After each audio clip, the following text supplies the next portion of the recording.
नमस्कार दोस्तों। अभी रिसेंटली कनाडा के प्राइम मिनिस्टर जस्टिन ट्रूडो ने अपने पद से इस्तीफा दे दिया।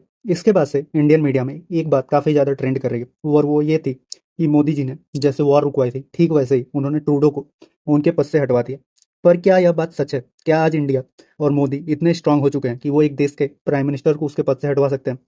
इसी बात को इन डिटेल समझेंगे। इसके अलावा निज्जर का जो केस था उसे भी समझेंगे और ये भी समझेंगे कि आखिर ट्रूडो को क्या जरूरत पड़ी कि उन्होंने इंडिया के ऊपर ये सारे आरोप लगाए।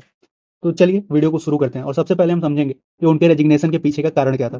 तो इसके पीछे जो कारण है वो तीन रीजंस मुझे अब तक जो रिपोर्ट्स पब्लिश हुए उसके हिसाब से लग रहा है। पहला, ट्रम्प का आना और बाइडेन गवर्नमेंट का जाना।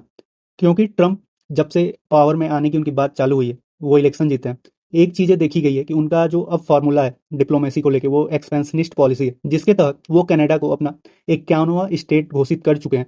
वो कह रहे हैं कि पावर में आने के बाद वो कनाडा को अपने साथ मिला लेंगे। इसके अलावा वो ट्रूडो को बार बार गवर्नर कह के संबोधित कर रहे हैं। ये चीज़ें भी ट्रूडो की जो एक पॉपुलैरिटी थी उनके देश के अंदर वो गिरा रही है। वो काफ़ी ज़्यादा उनके सामने कमज़ोर दिख रहे हैं। दूसरा रीजन इंडिया था, जो कि काफ़ी ज़्यादा ऑब्वियस है। जिस तरीके से उन्होंने इंडिया के ऊपर अटैक किए निज्जर के केस में, इसको निज्जर केस को भी हम अभी डिटेल में समझेंगे। दूसरा था कि जो वो अपने आप को एक डेमोक्रेसी कहते हैं कि उनकी कंट्री डेमोक्रेसी का पालन करती है, फ्रीडम ऑफ स्पीच देती है। ये चीज़ें वो खालिस्तानियों को सपोर्ट करते टाइम तो दिखाते हैं, लेकिन जब माइनॉरिटीज़ जो हिंदूज हैं उनके ऊपर अटैक्स होते हैं, वहाँ के टेम्पल्स पे अटैक होते हैं, इंडियन डिप्लोमेट्स पे अटैक होते हैं, तब ये चीज़ें वो नहीं करते हैं और वो इनसे काफ़ी ज़्यादा दूर भी दिखते हैं। तीसरा जो रीज़न था कि उनकी खुद की पार्टी के अंदर जो कॉन्फ्लिक्ट्स चल रहे थे, उनके डिप्टी प्राइम मिनिस्टर ने रेजिग्नेशन दे दिया था। एनडीपी जो कि खालिस्तानी ही पार्टी है वहाँ पे, जिसके सपोर्ट से उनकी गवर्नमेंट बनी थी, उसने भी अपने सपोर्ट जो था वो वापस ले लिया। और इसके पीछे का रीज़न यही था कि जो इकोनॉमिक पॉलिसीज़ हैं ट्रूडो की वो काफ़ी ज़्यादा गलत है। इसके कारण उनके ऊपर ये आरोप लगे और उन्होंने ये पार्टी छोड़ा हुआ है। दूसरा था कि अभी रिसेंटली काफ़ी ज़्यादा सर्वेज हो रहे हैं और इसमें दिख रहा है कि ट्रूडो की जो लिबरल पार्टी है उसका पॉपुलैरिटी काफ़ी ज़्यादा कम हो चुका है। वहीं कंजर्वेटिव गवर्नमेंट जो कि अपोजिशन पार्टी है अभी, उनकी पॉपुलैरिटी बढ़ रही है और ये माना जा रहा है कि आने वाले इलेक्शन में वो जीतेंगे। इसलिए उनकी ही पार्टी ने उन्हें ये बात के लिए फोर्स किया कि वो रेजिग्नेशन दे। अब हम समझेंगे कि आखिर वो निज्जर का केस क्या था जिसके कारण उन्होंने इंडिया के ऊपर ये सारे आरोप लगाए। निज्जर इंडिया में एक टेररिस्ट घोषित किया गया है और वो खालिस्तानी ऑर्गेनाइजेशन से बिलोंग करता है। इसको वहाँ पे 1 साल पहले की बात है, एक अननोन आदमी ने मार दिया था, जिसके बाद से कुछ समय बाद जस्टिन ट्रूडो ने अपने पार्लियामेंट में यह बात कही थी कि इंडिया ने निज्जर को मरवाया है और एक तरीके से ये कनाडा की सॉवरेनिटी पे अटैक है कि उनके देश के अंदर कोई आके ये काम कर रहा बिना उनकी परमिशन के। लेकिन जब उनसे इन चीज़ों के लिए परमिशन वो एविडेंस मांगा गया तो उनके पास कोई एविडेंस नहीं था। शुरू में उन्होंने कहा कि हमने एविडेंस इंडिया को शो किया है। बाद में इंडिया के external affair minister S Jaishankar ने कहा कि हमारे पास उन्होंने कोई एविडेंस नहीं दिया।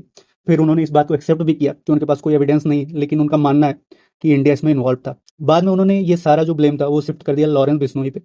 और ये सुनने के बाद जो गावस्कर साहब का भी रिसेंटली बॉर्डर गावस्कर ट्रॉफी में एक बयान था, स्टूपिड स्टूपिड स्टूपिड, ये चीज़ें इन्हें कहने का मन करता क्योंकि ये चीज़ें यहीं पे अच्छी तरीके से सेट होती है।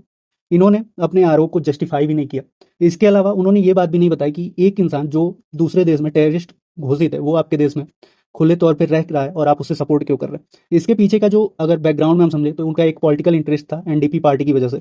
लेकिन ये चीज़ें भी काफ़ी ज़्यादा गलत है कि आप एक टेररिस्ट ग्रुप को इस तरीके से सपोर्ट करते हो। अब हम समझेंगे कि आखिर इसके पीछे का रीजन क्या था कि उन्होंने ये चीज़ें आके पार्लियामेंट में बोली और इंडिया के ऊपर ऐसा आरोप लगाया। तो इसके पीछे भी दो रीजंस हैं जो मुझे लग रहे हैं। पहला, यूएसए। यूएसए की जो बाइडेन गवर्नमेंट थी वो काफ़ी ज़्यादा इंडिया को कंट्रोल करना चाहती थी और 5 आई जो उनकी एक ऑर्गेनाइजेशन है जिसमें 5 देश शामिल है, उसमें कनाडा भी यूएसए के साथ है।